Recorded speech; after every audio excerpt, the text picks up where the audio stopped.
lengths. And it's 1, 2, 3, etc. The Monte Carlo start for 1988. Senna was on the pole, his third pole.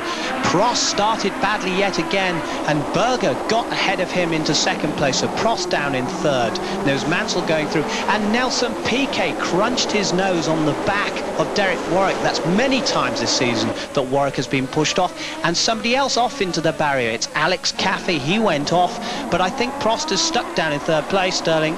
He's going to have a job. I think Berger's going particularly fast at the moment, and it's very, very difficult circuit to pass. These cars, don't forget, are over 6 foot wide, and the track is quite narrow. So Senna went on into the lead. Berger was second, Prost was third, Mansell fourth, Alboreto fifth, and Nannini in sixth position. But Piquet, in the meantime, was crawling round to the pits and retirement. Look at that, first lap drama. Nakajima didn't even qualify here for Lotus. As Senna goes on, he had 9 car lengths over Berger in second place, and then Prost in third. Through the winding, twisting streets, very difficult here. There is the Lotus. They could not replace that nose cone, so Piquet was out. Ferrari of Berger, and there was Prost, Sterling, right behind, having a job on his hands.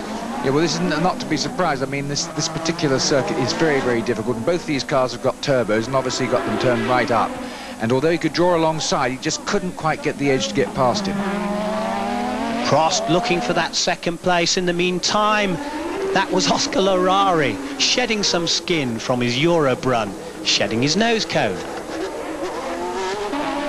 Gugelmin was following there. Nigel Mansell in fourth position. And behind him, Michele Alboreto, looking threatening as ever in the Ferrari and looking for a way past. So Alboreto went down the inside and nudged the non-resident off into the car park. Get out of the way. Alessandro Nannini with a jammed gearbox at San Devot. That was his race run. A great pity for the young Italian. And Mauricio Gugelmin was also a retirement at Monte Carlo in 1988. Now, the back markers have always proved a problem at Monte Carlo. It's so tight. Alio's in the way of Patrese, and Capelli follows him.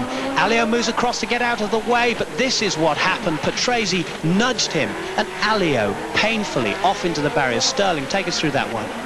Well, I'd like to have another look at that in slow motion, because it's very difficult to see whether one pulled across the other or whether, in fact, Patrese did nudge him. Let's have a look.